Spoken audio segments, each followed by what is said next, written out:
get into it. We can get into it. Body fluids on the floor, get into it like a hood. We can get into it. We can get into it. Body fluids on the floor, get into it like a hood. What's the motion? Swing a right finger with a left, going straight, take the heart out his chest. Nut buck in the club, homegirls lose the heel saying, fuck my new curls and fuck them bum bitches. They talk like they hands on Mike Tyson. It's killed to be killed when I'm fighting. My sisters not watching, they jumping like double dutch. They like transition cause violence is given, soft bitches is tripping.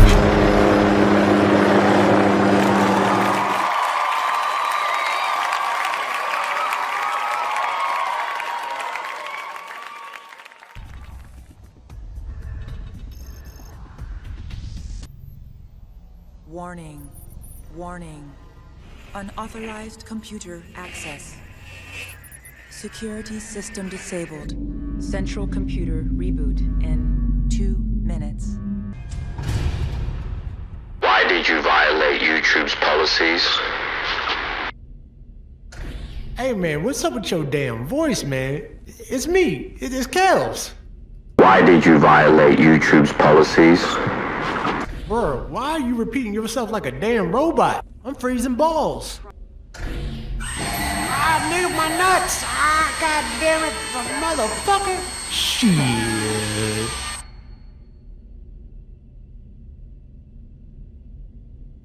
Man, I'm going over the Rumble with all this shit. Hey man, what the fuck? Why did you violate YouTube's policies? Bruh. Yo, welcome to Dudes Brewing. Howdy. That's right, we're back in the place to be, guys. We got some new for you. It's your boy Benda. Yeah, it's your boy Kels, and we're in a place to be, guys. And I can't see shit. Standing trees all in the way. I'll try again. Hey.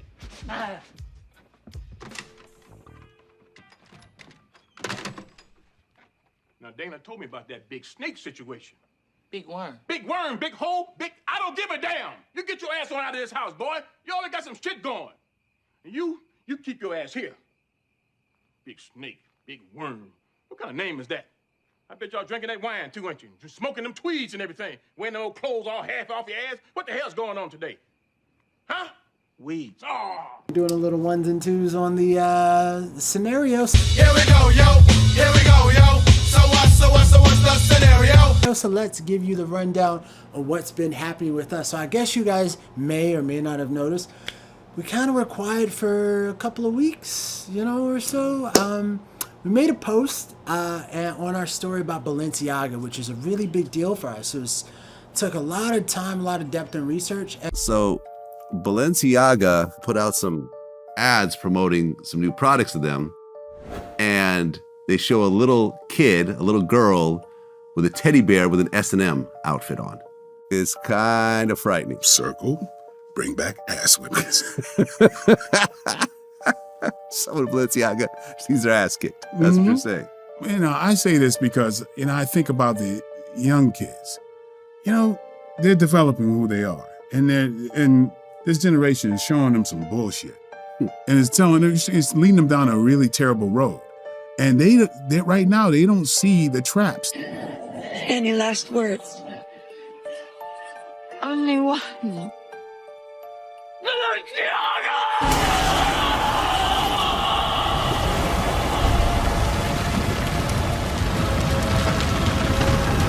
And the video ended up being about like maybe 5-6 hours, and it's very informative. We got some great feedback on it, and unfortunately it got pulled down. It got flagged for hate speech. And then when I checked the email on it, it said something along the lines of harmful conspiracy theories. Those woo. Yeah, like the spookies. And I was just sort of like, how is this a conspiracy theory? I'm like, I don't know. I found, I researched actual footage. I presented the evidence, and it seemed pretty valid, so I just put it together and allowed the viewers to view things for themselves. Bro, life is a lie, apparently. Yeah, so... After this, there is no turning back. You take the blue pill, the story ends. You wake up in your bed and believe whatever you want to believe. You take the red pill, you stay in Wonderland, and I show you how deep the rabbit hole goes.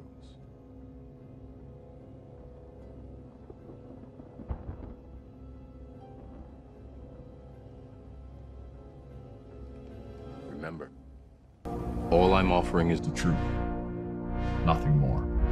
Apparently, there's no such thing as free speech. There's only me speech. That's a problem with free speech generally. What it is people might say stuff you don't like. I agree with free speech. Oh yeah, some people might say things you don't like. Free speech. No, I don't like free speech. I like me speech, where me say what I want, where I say whatever I want and nobody else says anything else. Yeah, that's not free speech. That's the opposite of free speech. That's tyranny.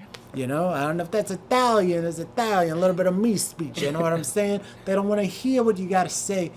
So it's weird. We're on social media platforms and, you know, we feel like part of humanity needs to be able to exchange ideas and be able to be wrong. It's okay to be wrong and be have a teachable moment. You know, even if someone is wrong and they get told they're wrong in the comment section, if there's something we misquote, even if we may be wrong on something that, you know, we may say, our audience has a right to hold us accountable to that and challenge our ideas, and maybe something we didn't see or didn't think about.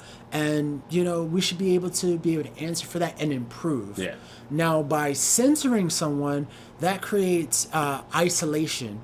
And essentially, you're institutionalizing neurosis. You're making it okay to put someone on an island for things that you're saying they can't say. Feeling isolated by stuff you can't even discuss. That's isolation in its most pure form, like, dog. You're not only are you stifling them from expression, but now you're putting them in a corner and trying to pull them away from being able to talk. And that's only going to build resentment. And that's something I spoke about with Kanye West.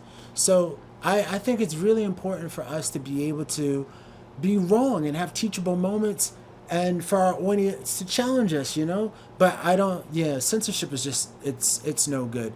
So pretty much we did some research on the video and things, and one of the things I came across while I was on my research path on my end was that I came across a video from Vice, and Vice has this video of this lady, she's talking, and Boopa, and it said something about harmful conspiracy theories, and I wanted to figure out what it was on, because on YouTube's community guidelines, they didn't have anything about harmful conspiracy theories. It was completely missing from their guidelines. The media. It's everywhere. You can't escape it. Most human beings are rarely more than a few clicks away from another terrible article or video. Because of this, digital media has now become a multi-billion industry. It was, for a time, unstoppable. But bubbling just under the surface of this enormous growth was something sinister. Unspeakable actions, horrors only the most depraved could fathom. What is that? What the fuck is that? The list goes on. These desperate attempts to gain attention from the youth aren't anomalies either. In fact, if anything, even more companies have jumped on board. The process goes a bit like this.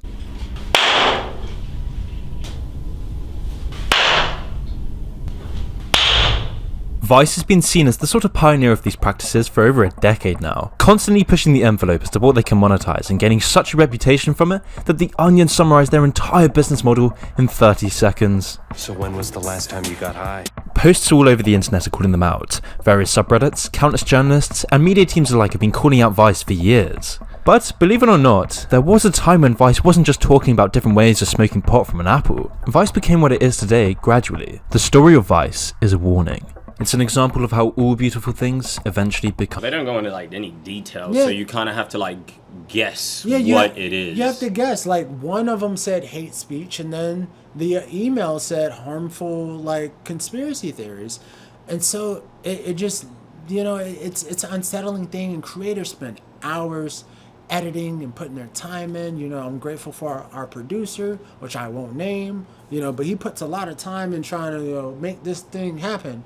And so, you know, it's hard for us because we're a young channel, we're just young creatives. And so because of that, we're on Rumble once again. Go and subscribe at Rumble. Do it right now. Actually hit pause on our video, please. We'll be super grateful for that. Go check us out, because our video, apparently it helped. It was impactful. It was so impactful that And it'll be there. It'll stay there. Yeah, it'll stay there. It's going to be in a lexicon, and we're jumping on multiple platforms, guys. We're going to be on BitChute as well. We're also getting on Minds, and then we're also getting on another social media platform called Odyssey. So, and in order to survive this world that we're on, we can't rely on one platform, especially if a platform is subjective when it wants to be, and their community guidelines can be wish-washy. You know, it's like having loose terms in any sort of employment contract that can be exploited. And yeah, so we're all for free speech and I would say citizen journalism. Yeah. You know, and we should be able to do research and present our ideas and hold traditional media accountable. And right now, Twitter Files kind of showed that. Twitter Files kind of showed that even YouTube and Twitter and some of these other platforms, unfortunately, had a lot of former FBI, CIA that are working at these companies. So who knows? Maybe some CIA operative flagged my video. There's no such thing as conspiracy theory. I was about to say that would have been considered a conspiracy theorist. Yet someone has literally given you files and shown you that it was true. Has presented the evidence that showing that the CIA and FBI have been actively colluding with multiple social media platforms.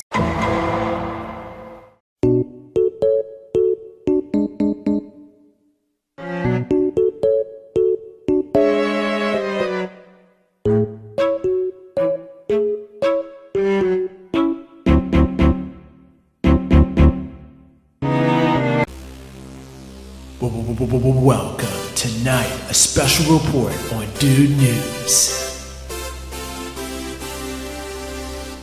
New Zealand's taken centre stage as world leaders and some of the biggest tech companies on the planet gathered to eliminate terrorist and violent extremist content on the internet.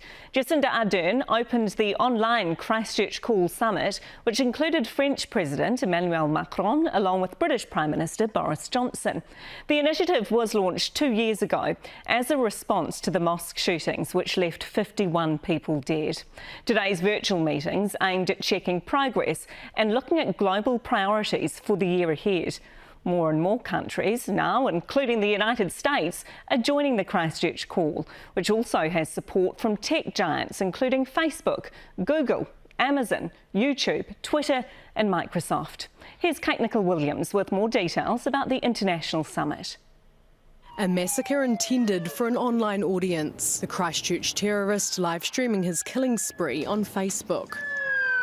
2 months later, government and tech companies from around the world met in Paris and set a bold goal: eliminating violent extremist content from the internet, a commitment known as the Christchurch Call. I don't think I necessarily at the time when we brought the call together would have imagined that 2 years on we would have seen the progress that we had and the ongoing commitment.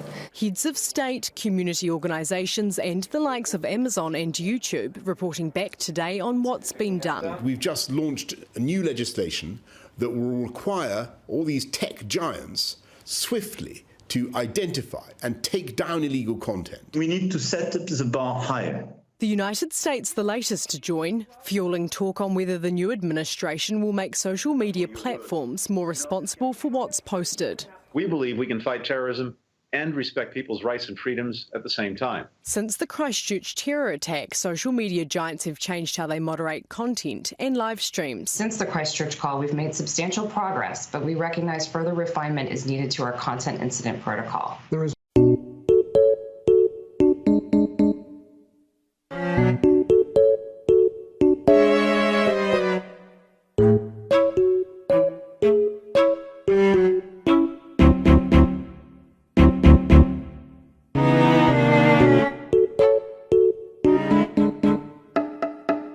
Your platform restricts speech. Our platform promotes speech unless people violate our rules. And in a specific direction. In any direction. But I don't want to say his name. The guy who calls for death gets a suspension. The guy who insinuates death gets a permanent ban. But Tim, you're misinterpreting what I'm saying, and I feel like you're doing it deliberately. It's not about one particular thing. It's about a pattern and practice of violating our rules. And you have a pattern and practice of banning only one faction of people. I don't agree with that. The lie detector test determined that was a lie. It is a much more severe violation, given what we're seeing on the ground. We are going to actually precedent or enforcement beyond the amplification. I don't look at the political spectrum of people when I'm looking at their tweets. Right, you have a bias. I don't know who they are. You're biased, and you're targeting specific individuals because your rules support this perspective. No, I don't agree with that. I think this is a setup. Phoebe. How dare you question our integrity? Not yours. There.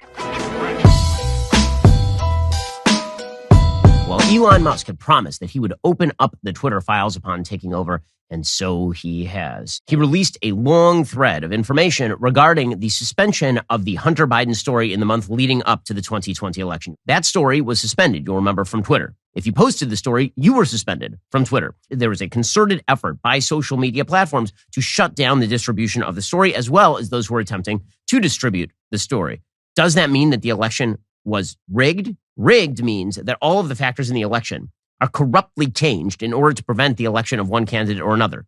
Does this thing count under part of rigged? It certainly would. I do think we've failed in a couple of ways, and I want to admit that. Failure comes with a big penalty. You're fired. Why don't we,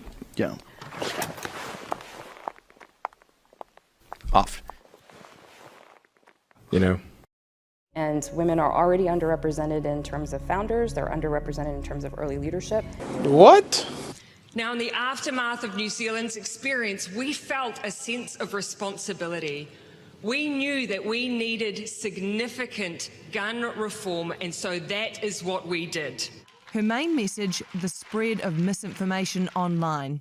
When facts are turned into fiction and fiction turned into fact, you stop debating ideas and you start debating conspiracy. The Labour Party signed up to Facebook's new advertising transparency rules and will have its major new election policy costings independently verified. I stand by these actions as Prime Minister and as the leader of the New Zealand Labour Party. New Zealanders deserve freedom from misinformation. One of the things that we will always know is different countries will have their opportunities to make choices about how best to support and protect their citizens. Now, every Monday, I'm joined by best-selling author and associate editor of The Spectator, Douglas Murray. Douglas, let's start with the supposed king and queen of empathy, Jacinda Ardern and Justin Trudeau, who are finally being exposed for the vacuous imposters that they are. All the media adulation in the world can't hide their shortcomings during this pandemic. You wrote superbly about how these two are more concerned about performative caring than actually displaying any real capability, adaptability and expertise. This whole modern idea that we've sort of slipped into, that as long as somebody's face crumples enough and they show enough sympathy for people, that somehow they're going to be good or better leaders, has been shown up by both Ardern and Trudeau as an absolute crock as an idea. Ardern doesn't seem to have very much empathy, actually, for the people of the benighted country that she rules over. Prime Minister, this is the problem you've got, isn't it? That you've got a bunch of protesters on Parliament's lawn at the moment. To you, Ryan. Sorry, Prime Minister, I'll just finish the question. There are You're a whole asking bunch me of... to demonstrate what one individual being vaccinated will make a difference in a pandemic, and I don't know that that's a reasonable question. What I have been very clear on is that, you know, what we've seen outside has moved from a protest into illegal activity. The point has been made, and it is time to go home. New Zealander farmers are up in arms protesting against new laws, but are they climate change deniers or Great Reset resistors?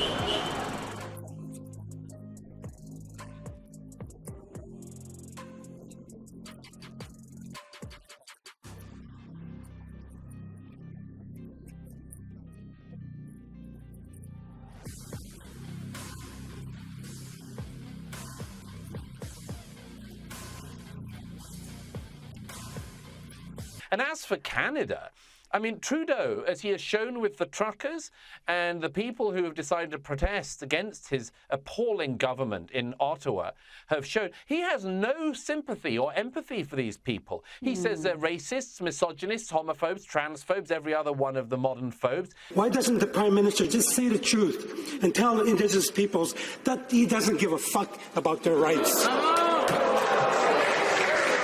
Finish the sentence.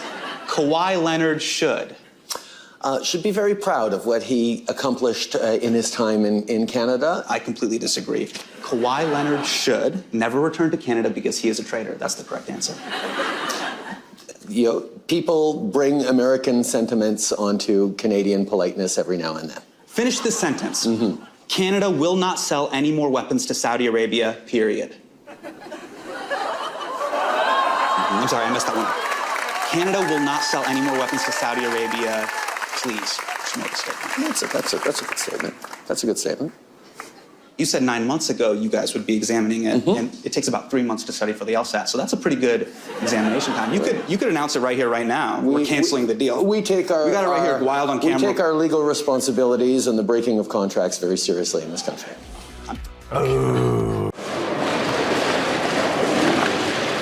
Russia is using cyber. Kieran's made a reference to Russia and cyber. They're using cyber as part of a wider effort to attack and undermine the international system.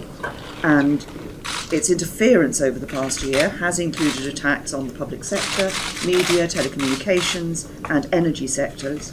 And the cooperation between our nations allowed us to trace February's NotPetya hack to Russia.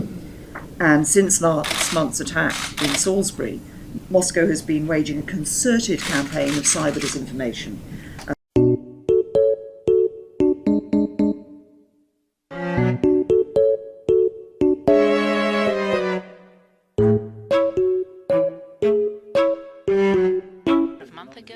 There's an agreement between New Zealand and the US and Twitter because Twitter decided to really exchange some data about the algorithm. I'd like to really praise them for this because this is an important step forward. And what we would like to do really is to decide that, and to acknowledge formally that if you don't know anything about the way algorithms are designed, you can't be sure that algorithms won't really amplify the violent content. So we really want to have an algorithm partnership. We want to share information so it has to be as efficient as possible with all the stakeholders. But we should also moderate the platforms, because for the time being, platforms don't moderate the content sufficiently.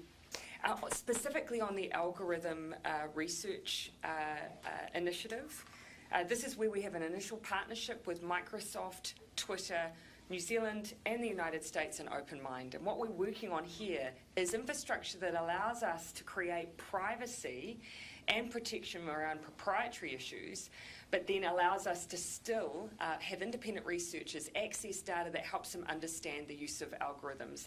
And once we're able to build that platform, that could be used across multiple platforms. So it's not unique to just, for instance, Twitter or one singular platform. It should be infrastructure that we can use more widely.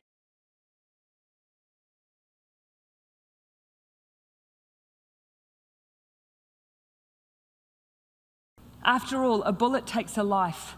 A bomb takes out a whole village. A lie online or from a podium does not. But what if that lie, told repeatedly and across many platforms, prompts, inspires, or motivates others to take up arms? Her words are fine, but your words repeated enough times could be the equivalent of a nuclear bomb. Know the Signs details dozens of indicators that a friend or family member could be planning a terror attack. As Adam Hollingworth reports, the move comes as our spy chiefs identify a new and worrying type of terrorism. Time was when the intelligence services were never seen, never heard. But now they're loudly proclaiming your country needs you.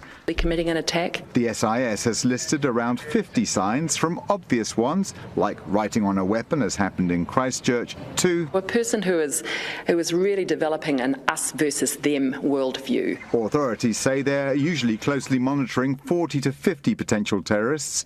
These people used to be motivated by their white identity or by their faith. But in the past 6 months, a third group has emerged, those motivated by politics. And so it could be the COVID measures that the government took, or it could be other policies that are interpreted as infringing on rights. And it's what I sometimes describe as a kind of hot mess of ideologies and beliefs, fueled by conspiracy theories. The launch of the initiative Know the Signs is an indicator that the security services know that they can't do it alone. They need the help of the public. Yeah, so thank you.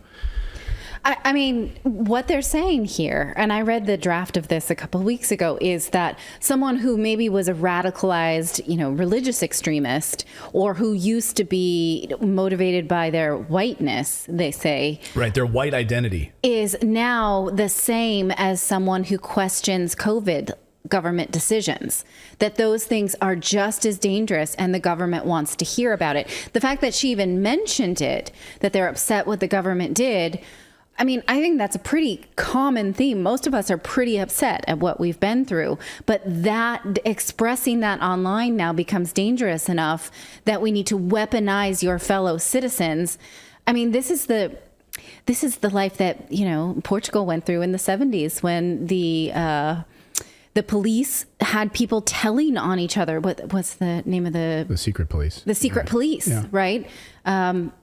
People have lived through times like this, and they do not say that was an awesome thing. No, history never says that was great. No, the same thing was happening in Australia. It's like, tell on your neighbors.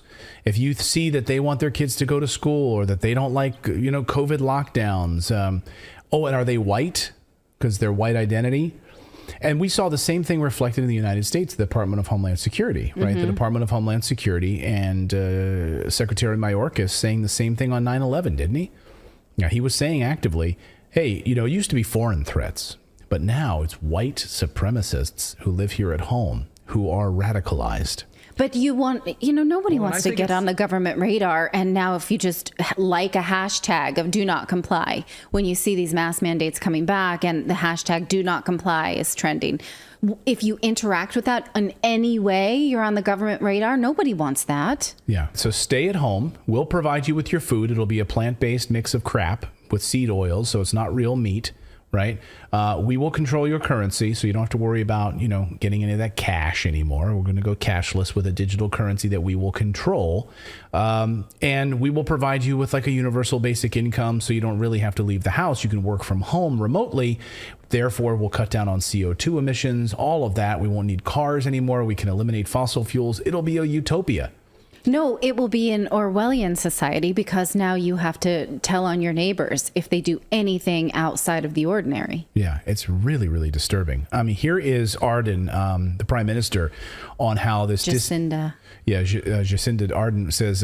Farmers are letting it be known that these proposals will harm them. Listen. The government wants to introduce an emissions tax that will, on its own numbers, rip 20% of sheep and beef sector's production and 6% of dairy sector's production. Look around you. Every fifth farmer you see here today will be gone by 2030. Wow. And the ones left will be under immense pressure and strain. That New Zealand was actually the first country in the world to promise to go carbon neutral. In 2007, Prime Minister Helen Clark declared that she wanted to be carbon neutral by 2020. We've been there. It's come and gone. New Zealand not only failed to achieve the vision, but also failed to reduce any emissions. The latest 2019 official statistics show that the country's total emission will be higher in 2020 than they were when Ms. Clark's ambition was declared. And New Zealand is on track to be a whopping 123% off the Prime Minister's vision. Yet in 2018, Prime Minister Jacinda Ardern re-upped the pledge, promising aiming to achieve carbon neutrality by 2050. The total amount of greenhouse gas reduction will, according to the standard estimate from the UN's climate panel, deliver a temperature reduction in the year 2100 of 0.004 degrees Fahrenheit. Given the expected temperature increase by around 2100, this means that New Zealand going net zero by 2050 will postpone the warming we expected to see on January 1st, 2100 by about 3 weeks. So that's nice. Hurt those farmers for that extra 3 weeks. So crush the farmers, run those people out of business. I mean, this is all part of the takeover, right? This is all part of the Davos plan, the World Economic Forum plan to consolidate power, take over people's farms, run these people out of business, get them away from processing meat, get them onto these plant-based garbage, products, and control everyone. And of course, New Zealand was a test bed for this. I mean, New Zealand and Australia. A lot of people, similarities here, but we see a lot of Australian viewers too. And there's a lot of similarities, of course. But these two were like Petri dish test beds for COVID lockdowns and government control.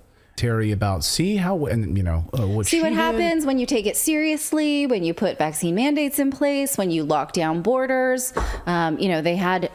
So anyway, well. Maybe because she's also so strict on information is another reason that you haven't heard about this. I was wondering. When addressing the United Nations recently, she said that online speech is a weapon and should be regulated like a weapon by all politicians. Listen. After all, the face of war has changed. And with that, the weapons used. The tools used to challenge the statehood of others are hidden and more complex. Traditional combat, espionage, and the threat of nuclear weapons are now accompanied by cyber attacks, prolific disinformation, and manipulation of whole communities and societies. Now, as leaders, we have never treated the weapons of old in the same way as those that have emerged. And that's understandable. After all, a bullet takes a life. A bomb takes out a whole village. A lie online or from a podium does not. But what if that lie, told repeatedly and across many platforms, prompts, inspires, or motivates others to take up arms, to threaten the security of others, to turn a blind eye to atrocities, or worse, to become complicit in them? What then? This is no longer a hypothetical. The weapons of war have changed. They are upon us and require the same level of action and activity that we put into the weapons of old. Weapons. And then right after that speech, I just learned she went and had a wine and cheese hour with Justin Trudeau. Oh, okay. Too popular if you're talking about Western media. I see your comments in the chat. When I said that she was popular, the chat kind of freaked out. I know that that is not universally felt, but if you were reading New York Times, if you were watching the Western media, if you were watching mainstream media, you would think that they were popular. No, because what they you said, are, what I mean is pandemic stars in the way that, Andrew Cuomo, right, was a pandemic star. Well, you don't need to qualify. What you were saying is that the Western media tried to play her up as some big hero. Yes, that's what I mean. Put her on the cover of Time magazine. See what she did in New Zealand. Absolutely, that's what I mean. Yeah. So what is she saying here? Does any of this scare you? Because it scares me. She's saying words are more dangerous than weapons, and her words. So, what are those words? Right. So her words are fine, apparently. Yeah. Unless I'm missing something, Philip and David, you guys can. I mean, her words are fine, but your words repeated enough times could be the equivalent of a nuclear bomb. I mean, her words locked down children and elderly people, and people did die from lockdowns too. Right. So how come her words shouldn't be challenged? Those are kind of like nukes. For some people, they were. Absolutely, they were. So punishable, and then punishable by what? Because in New Zealand, illegal possession of a firearm is punishable by jail time. So are we going to start punishing commensurately for words the government doesn't like? You see where I'm extrapolating here? You don't have to play this out too far to get to a very dangerous place. Right. And we don't even know the extent of the damage her words have done just yet, because that's all still coming to fruition. Yes, We're learning things every day. Right, absolutely. Well, I'm just curious too, because New Zealand has become now the popular place for billionaires to go and build their end of days bunkers. You know, Peter Thiel is building a bunker there. Other billionaires are building bunkers in New Zealand on the hillside overlooking Queenstown and other places there. And so it seems like, of course, there's a reason they are, right? It's to keep the riffraff away. It's to have compliant people nearby, people who, won't uprise, won't cause problems, are going to be under this sort of draconian laws by this government. So you'll have a fully compliant sort of sheep population to make sure that these billionaires are fine. Do we know where hobbits fall on all this? Has anybody polled them? No, you can go to Hobbiton. When I went to New Zealand, I wanted to go to Hobbiton, and they're very compliant, the hobbits. Yes, right. I was wondering, were they? That's the whole right. The whole thing. They're agreeable. They're very compliant. They are agreeable, and they're adorable. But these words, like the idea that we can't, and who is going to tell us what speech is allowed? I mean, you're seeing a theme here, right? But these government entities, these governments that are... Well, we can get a clue based on what social media allows us to say, right, given that it's, the blind leading the blind with social media and the government. Well, we've heard from so many New Zealand viewers who've said, thank you for your show. We can't get any of this type of news here in New Zealand. And the same as Australia. I just saw a message from an Australian viewer that said, wow, this is the first time learning about this. But then again, I live in Australia and I'm not allowed to find this stuff out. Like we're censored. We're not either, though. We're not allowed to find it in the U.S. either, except for shows like this. Like you can't. You're not going to find this on mainstream media, so it's the same thing for us. Yeah. True. Yeah. Another thing worth noting in that speech that gave me pause. My daughter was homesick today, and I was listening to this on headphones while I was sitting next to her, and I was like, "No, girl, no." After I heard that, my daughter's like, "What are you watching?" This is what I was watching.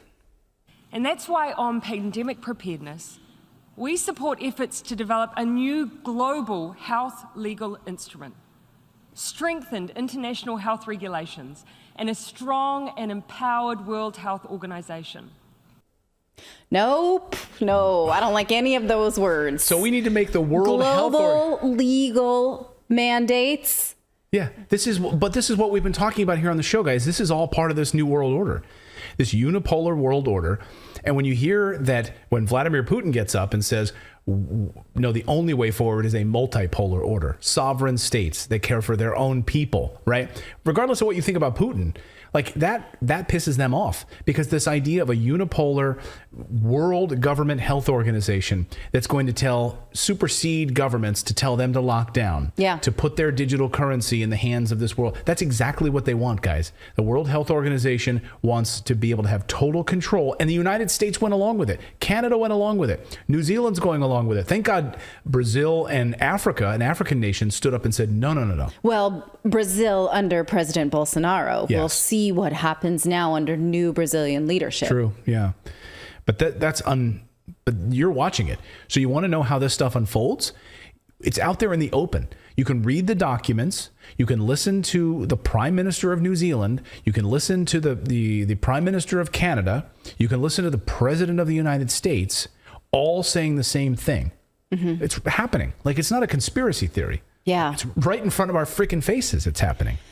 So that was my question all along. I was like, how in the world is all of this happening globally? Like, it was like the narrative that came out of the U.S. was just accepted, and no questions were asked about anything. It's just like, nope, we're doing it. Boom, boom, boom. They all fell in line, and like, we're still fighting to get data of exactly what has happened. But it's like, I just was so confused. Like, how did that happen?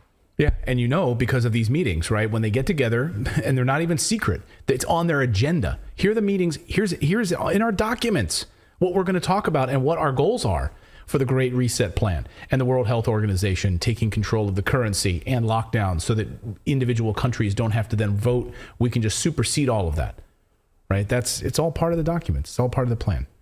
Yes. So thank you to our New Zealand viewers who sent us a lot of that information and continue to do so. We are watching this story, and those are just, those are international policies that I do not agree with and I find just as troubling, and we will continue to watch.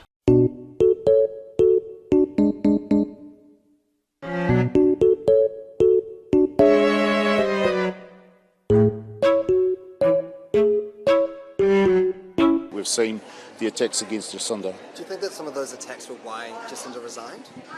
You know, the misogynistic attacks are unacceptable. What? What the fuck? Interests of New Zealand at the time.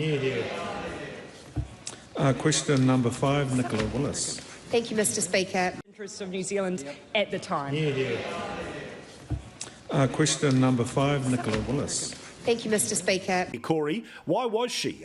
Because, of course, remember, she was the former, president of the Young Socialist Society. She'll end up being a millionaire into the future, no doubt, like many previous socialists.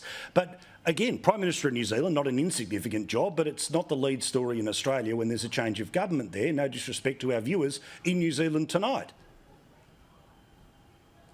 Mate, it's the same reason people like buying New Idea or the Woman's Weekly. They think that it's somehow entertainment. And young people, and particularly young socialists in politics, have turned it into some sort of show-busy type thing. It used to be show business for ugly people. These people all fancy themselves, and so they think they should be on the cover of every magazine. And that's what it's become. It's just fodder for media types to push an agenda around the place and say, you can be like this. But mark my words here, Paul, there is more to this resignation than simply the fact that she was sleepwalking into an election loss. There is something bigger afoot here. I don't know what it is, but time will bring it out.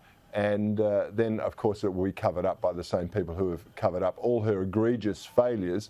And the one question we have now, Paul, is who is going to be the arbiter of truth? Because remember, she appointed herself as the global conduit of truth. She said everything else that doesn't come through us is misinformation. And that's the sort of totalitarian spirit that I think New Zealanders will not miss.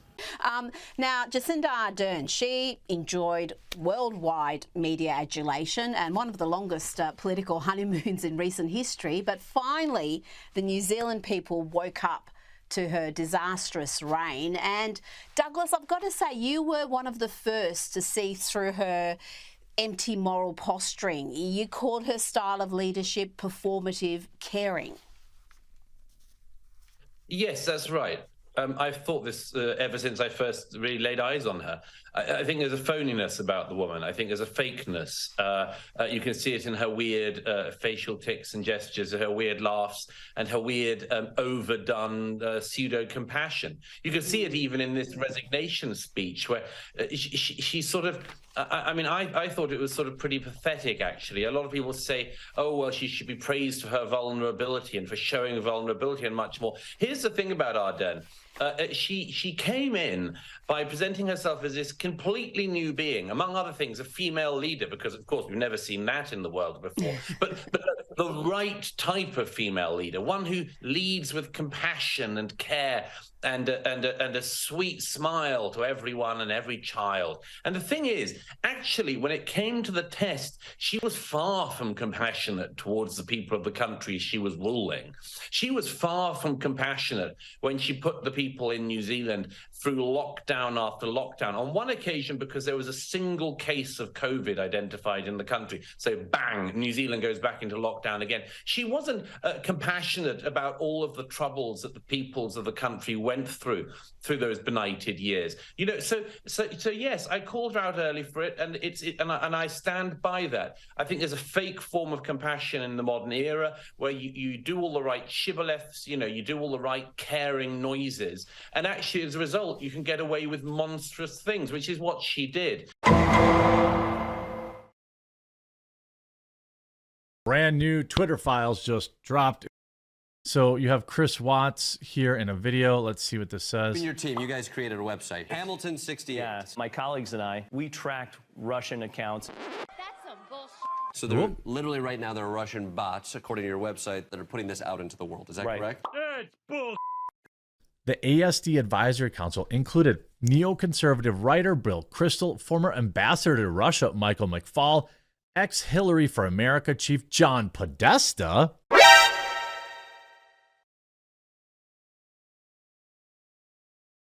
and former deputy heads of the CIA, NSA, and Department for Homeland Security. What a coinky-dink. Absolute bombshell. Excellent work by Matt Taibbi. More evidence that The mainstream media was happy to lie about United States citizens to push their narrative about Russia.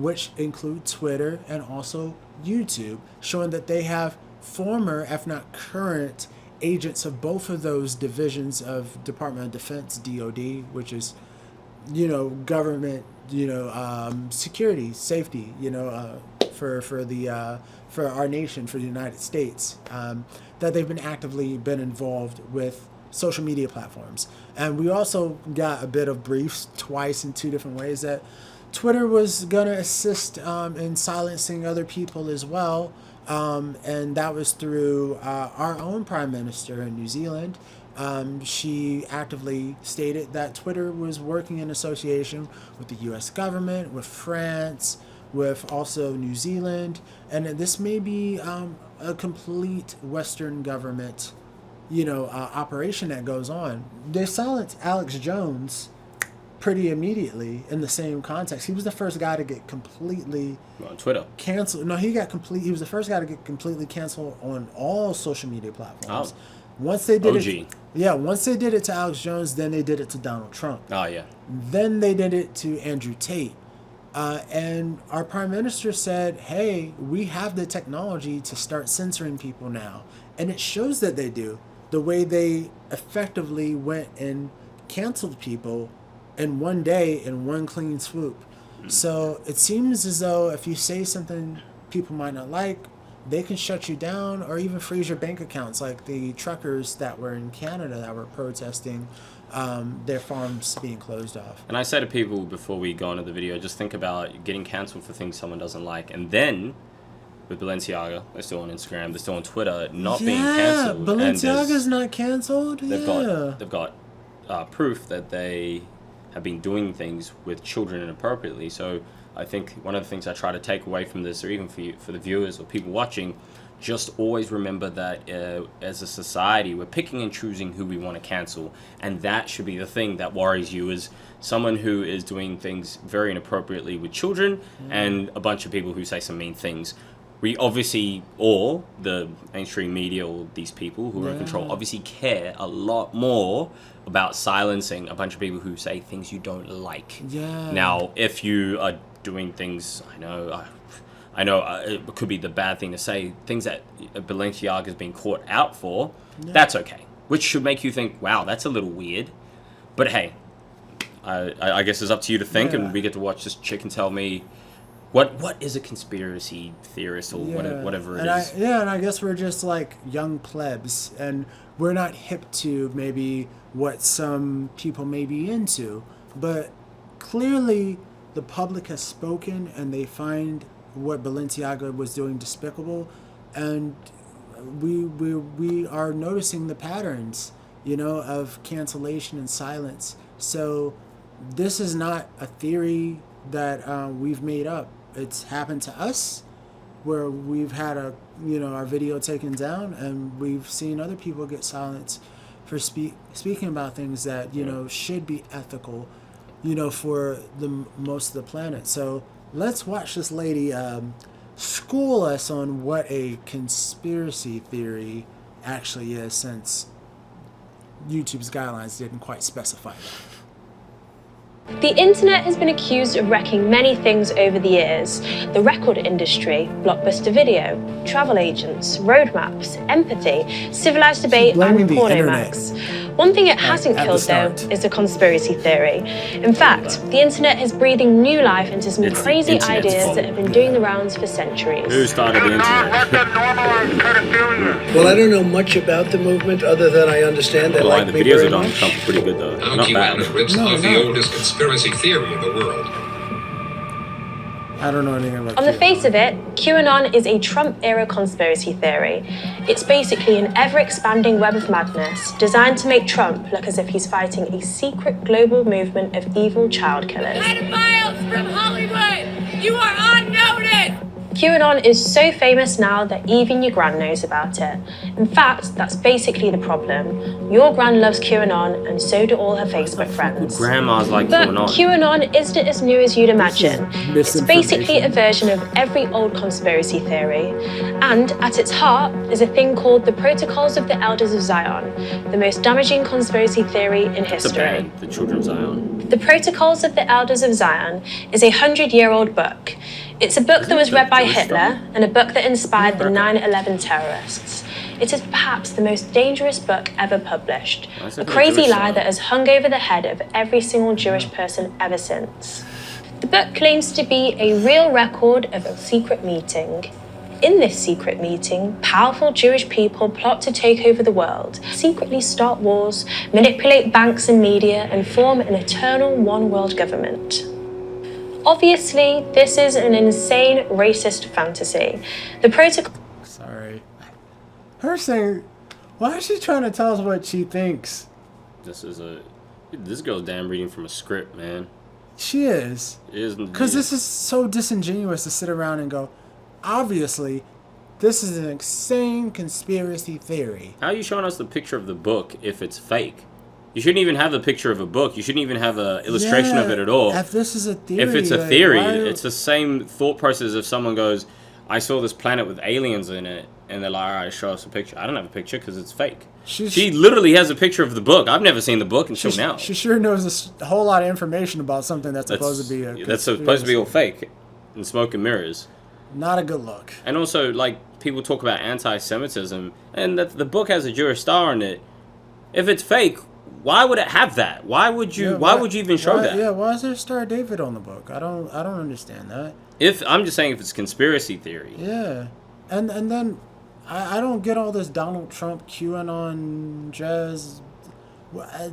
I think people in America or in the UK, they think like that the whole world like is revolved around their news. Like, oh fuck, we don't have any QAnon people marching or Antifa or Tifa, whatever. No. We don't have any of that. I mean, but I do know they practice like Saul Alinsky type activism stuff, and yeah, we talk about Saul Alinsky in our video on Rumble. Go check it out right now. I'm watching you. That's right. Okay. Anyhow, we'll get back to the video. Protocols was proven to be a hoax in 1921. It was most likely the work of the Russian Empire's secret police, looking to whip up support for the Tsar. All right, look, I'm sorry, but I cannot take someone blaming Russia seriously. They literally blame Russia for every fucking thing. bro, I lose a sock and someone's like, Russians. Must have been Russian hackers. Man, they're Russians. They got to your socks too. Really? Yeah, no. I mean, wasn't Russian hackers supposedly spreading disinformation around that Hunter Biden laptop that now Elon Musk it was Russian spies. or is something. now finding out that that it was actually government officials involved. Oh yeah, You guys are doing that aged well. I don't think this video is aging well for whenever this was. This is like this has to be like 2019 or some shit. By scapegoating a minority, in this case, Jewish people. Despite the fact that the vast majority of European Jews lived in abject poverty, the existence of a few wealthy Jewish families was spun into conspiracy theories of an insular and self-interested Hebrew cabal out to control the world. This is all clearly an insane lie. Unfortunately, the world is a very racist place, so plenty of people were happy to believe it.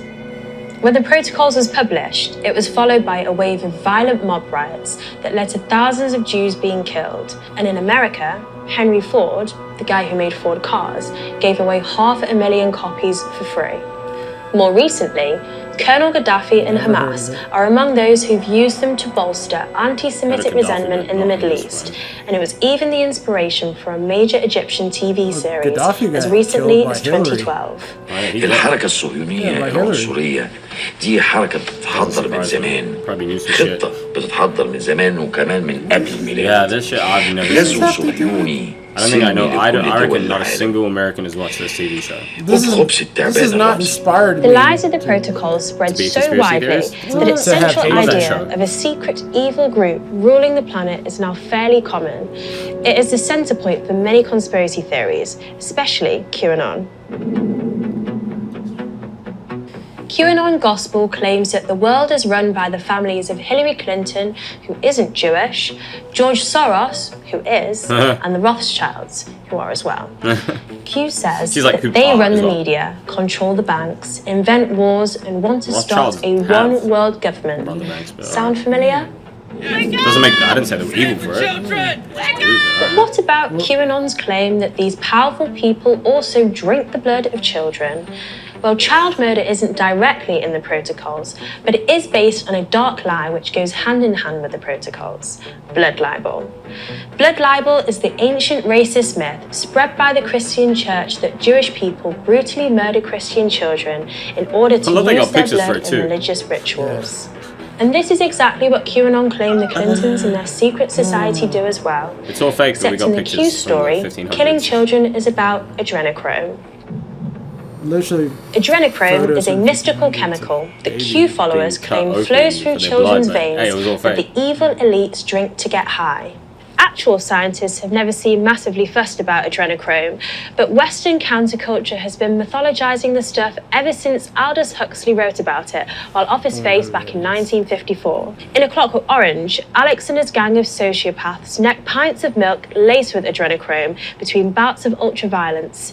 And in Hunter S. Thompson's Fear and Loathing in Las Vegas, the character Dr. Gonzo claims it only works if you get it from the adrenal gland of a living human body. Yeah, that A Clockwork Orange film was done by Stanley Kubrick. You guys might want to watch or do some research on Stanley Kubrick. There's a movie he did called Eyes Wide Shut with Nicole Kidman. You know that we saw about earlier. Yeah, he tends to do movies that have sort of like some dark messaging in it. And so yeah, art imitates life, guys. So he didn't come up with these ideas on his own. Someone else introduced it to him. I don't think that's sort of like an exciting fetish of pop culture. He didn't thing. just invent all these ideas. Yeah. Yeah, and the Fear and Loathing Las Vegas reference that's a movie with Johnny Depp. Yeah, that guy who Johnny Depp was portraying in the film, quite a interesting character who was into some occultic crap. Once again, art imitates life. This video is not aging well at all, but let's finish watching it. Conspiracies that the coronavirus is a cover-up for what is truly happening right now. Even over in England, they say that the Queen has been taking this to outstand and live a longer life, and it's said to give you eternal youth. During coronavirus lockdown, QAnon assumed that many celebrities were looking less glam than usual because the pandemic was cutting off their supply of young blood, causing them adrenochrome withdrawal. Do not let them normalize pedophilia. Kill Bill Gates! Kill Bill Gates! Are you interested? Yeah, I am. Yes, I am. I think we're all QAnon zero, most of us. They take children and they sacrifice these children. She's cute. No, that's nice. People in power want their subjects to fantasize about shadowy elites that don't exist. That way, they're not questioning the power structures that do. Well, I don't know much about the movement other than I understand they like me very much, which I appreciate. You are secretly saving the world from this satanic cult of pedophiles and cannibals. Is that supposed to be a bad thing or a good thing? I mean, you know, if I can help save the world from problems, I'm willing to do it. I'm willing to put myself out there, and we are actually. Some leaders are so bad, so full of lies, their followers have had to believe in a legion of secret pedo-vampire societies in order to make their leader look like the goody. That was it? Like, wow. Perfection. My main comment with this is that She's spreading harmful conspiracy theories She is. herself. I feel like I've been How could you attacked. dare freaking tell us? You know that we're My it feels like we're out here terrorism in my spreading ears. Bad thoughts, you know. I don't get it. I refuse to believe that. Yeah, she's not. Yeah, this video didn't age well. No, not at all. She's spreading harmful conspiracy theories. So, yeah, YouTube. We expect YouTube boobs to flag her. But you know what's the very weird fucking part about this video? The whole thing. She brought up George Soros. Guess who owns 44% of Vice? George Soros. Maybe that's what we didn't do. We didn't bring him up. Yeah, maybe we should have brought him up.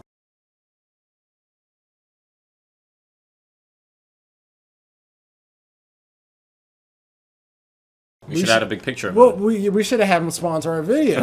I mean, like, he sponsored this video. How fucking dare you do a video like this? Bro, this just came to my mind because he owns 44% of Vice. Oh, that's probably why this thing hasn't been. He probably signed off on it. Look, I was like, just for like reference, guys, so you guys don't think I'm making up a conspiracy theory, I'm going to show it to Binda, and then I'm going to pop that up on the screen, just so you guys know, because I literally just looked at this earlier today. Look at that. Vice is owned 44% by WEF. You know what WEF stands for? World Economic Forum. I see the need for a great reset. Chairman Schwab, I'm from Japan. May I ask you for... I'm from Japan. Yeah? And may I ask you for a comment? No, we're on our way to the next thing. We're a bit late. I but can thank just you. walk with Thank you and then ask I think we're gonna rush actually. But thank you. Thanks very much. Which media are you with? I am an independent journalist from Yeah, Japan. no, thank you very much. Yes. I have to ask. Thank you. Thank you.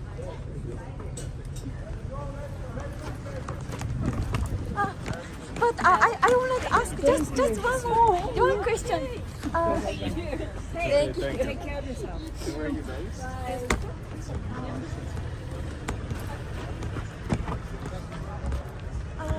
I can just walk and ask you.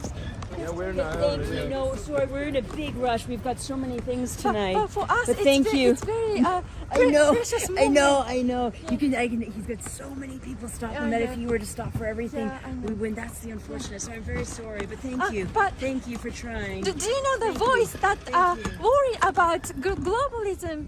Thank you. There are many concerns. Nice evening. Thank you. Fox News' Tucker Carlson and Sandy Hook denier Alex Jones, who largely view the plan as an elite conspiracy to consolidate world power and implement control over society. But Twitter Files journalist Michael Schellenberger tweeted yesterday, spokespersons for the World Economic Forum say the Great Reset, eating insects instead of meat, and you'll own nothing and be happy are conspiracy theories, but they're not. In fact, all of them originated at Davos and from the World Economic Forum's own website.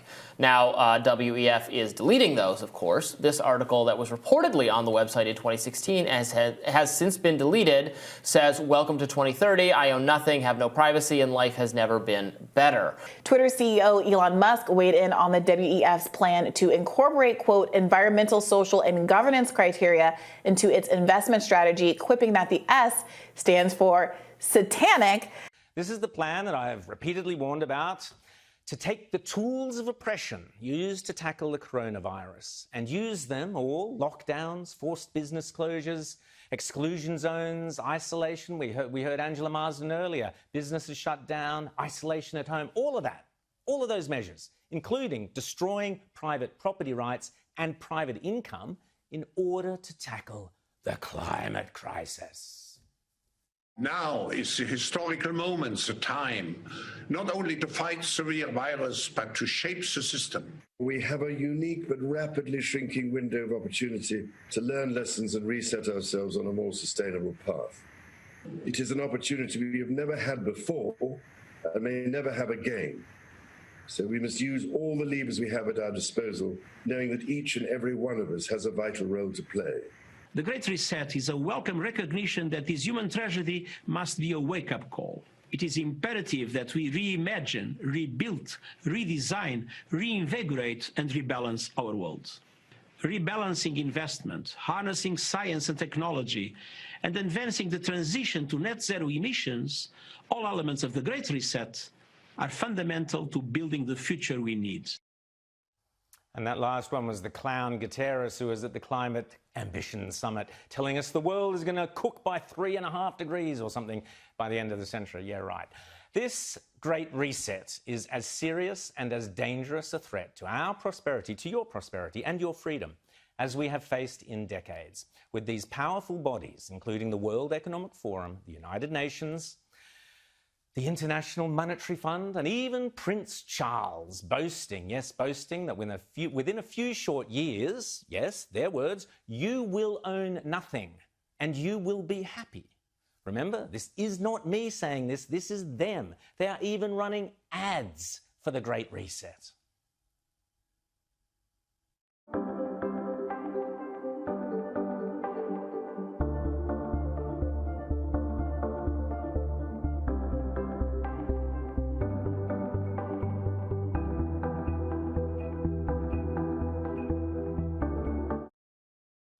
A handful of countries will dominate. I wonder which ones they might be. A terrifying coalition of big business, big tech, and left-wing totalitarians are so confident and so brazen. I mean, they just stole the US election, so I guess they're feeling pretty chuffed with themselves, that they are now promising you will own nothing and you will be happy. What they should have added is, and we, the very rich, will own everything and be even happier. Of course they will. The great tragedy here is that Prince Charles is involved in this fascist, corporatist global push and is thereby putting our entire constitutional monarchy at risk. Queen Elizabeth, please give the bloke the punt. It is critical, and I urge you to write to your MPs over the holidays to insist that no Australian public servant or member of parliament, no individual on the Australian public purse attends the World Economic Forum in Lucerne in May, which is where this obscenity is scheduled to begin. Please write to your MPs and tell them. And you think I'm just imagining this stuff? Crazy old Rowan with his conspiracy theories? Think again. This garbage is already deeply embedded into our state and federal governments. I've spoken before about the insidious phrase, build back better, which sounds like common sense, but is in fact just one of several slogans for the Great Reset. Another being the Orwellian phrase, the Fourth Industrial Revolution. Here's old Klaus again, minus the white cat on his knee, telling us all about the Fourth Industrial Revolution. The Fourth Industrial Revolution will impact our lives completely. It will not only change how we communicate, how we produce, how we consume, it will change actually us, our own identity, and of course gives life to such policies and developments like smart traffic, smart government, smart cities. What we will see is that everything will be integrated into an ecosystem driven by big data and driven particularly by close cooperation also of governments with business, civil society.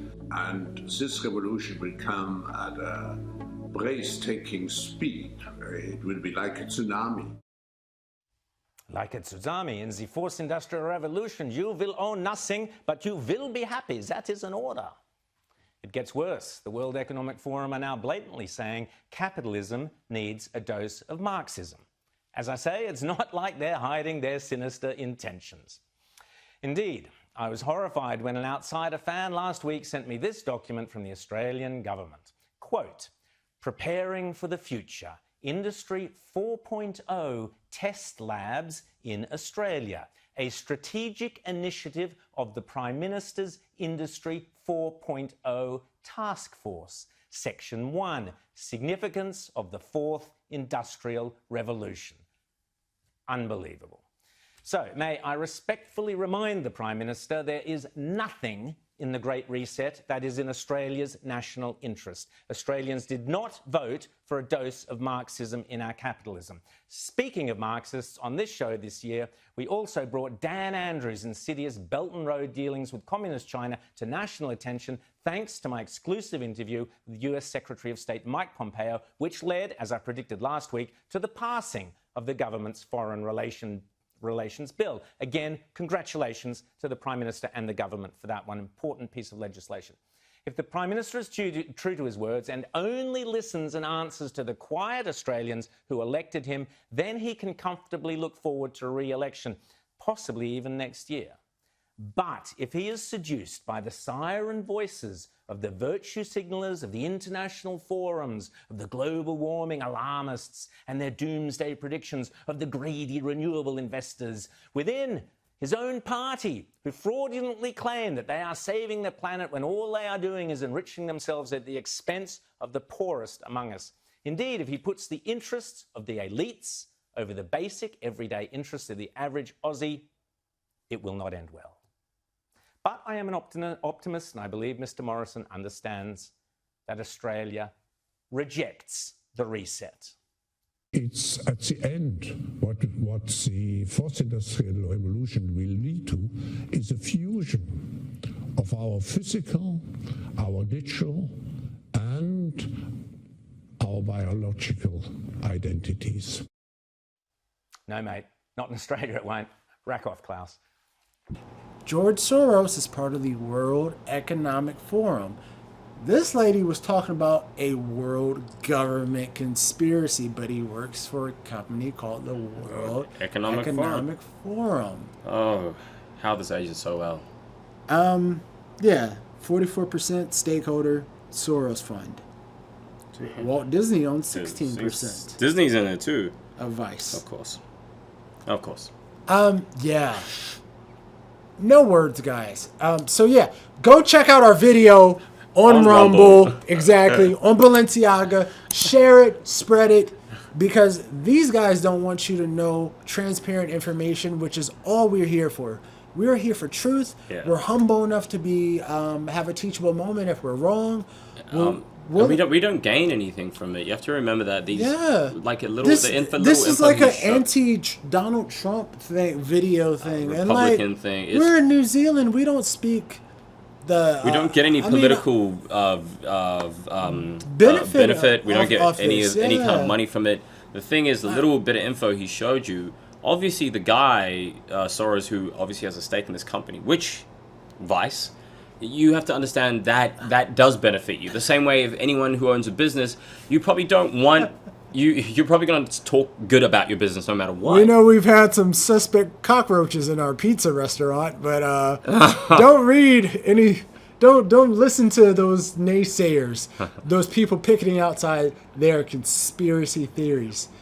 And this is coming from a news outlet that I own 44% stake in. But we are telling the truth, all right? Exactly. Believe us. It's a personal thing. What the? Dude, like, really? Come on, man. It doesn't take a genius to kind of look at this and go, oh, so he owns quite a big stake in this company. They're talking very well. We have Google. Yeah. You know, we can look stuff up. You know what I think? They genuinely think we're stupid. Like, we're not going to do citizen journalism. We're not going to Google, look anything up. If people can go on Twitter to try to look up people's old tweets from 15 years ago, I think you can find out what this guy's doing yesterday. Pretty sure we can go and find public information on who has stake in what company. Yeah. That's easier to find than going down someone's history of what they wrote. That's a harder job. Yeah. That's why I'm just like, you must really think people are dumb. The fact that you don't think they can do a 5-second bit of finding. Yeah, exactly. We're not tied. This isn't 1984 and we're tied to an Encyclopedia Britannica. When we got to go to a library and learn the Dewey Decimal System of how to find a book in the library so we can hope that we're getting fed the right information from the library. So... yeah, I just hope you guys kind of got all this. And yeah, kind of see from our point of view and judge not from what we from have we're saying. What we're saying, but think for yourself. Yeah. Just critically think what makes sense. Look at the patterns.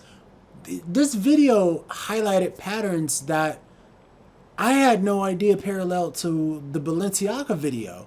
And I'm looking at this and going, this lady lined up a lot of stuff that I found while I was inadvertently, I found it while I was just trying to research on why Balenciaga did what they did, who's the stakeholders in the company, who's the celebrities affiliated and attached to it. How does this translate over into pop culture? Why aren't they saying things? This is totally not a good look, man. And the blood chrome, adrenochrome, and sitting on chrome, you know. That's a song, guys. It's anyhow. Sitting on chrome. Sitting on chrome. Sitting on chrome. Sitting on chrome. Sitting on chrome. Sitting on chrome. Sitting on chrome. So you better take it. Sitting on chrome. And I'm sitting on chrome. Master Ace, he's an old school rapper. But whatever, showing my age. Fuck off. No, I'm joking. Yeah, I was going to say eat a dick. Anyhow, I'm just going to keep saying slurs. What Kels is saying is, watch our video on Rumble, think for yourself, and if anyone tries to come for you, you know what? Stand your ground. Stand your ground. Okay? That's right. Don't be weak. Don't be afraid. I know it's hard. Perk up. Everyone else is doing the same thing, but I think for us, it's all about just standing together and just doing your own research. That's the main do thing. your own research. That's it. Find for yourself, because when you do your own research and you test it out in the real world and see if it actually works in a practical setting, then you own the information. You're not just regurgitating something we said on a video or something this lady is being paid to say that helps her stakeholder, George Soros.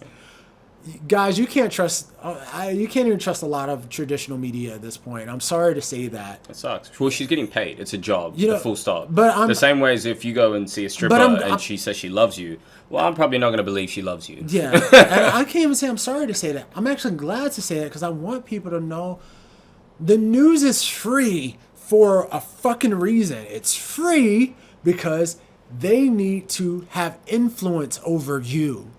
Okay? So everything that you read on a news brief, whether that's about Andrew Tate, which had actually a thing that just came out from Vice, and the same Vice reporter was at Andrew Tate's house, and Andrew Tate could feel that this guy was trying to do a hit piece on him.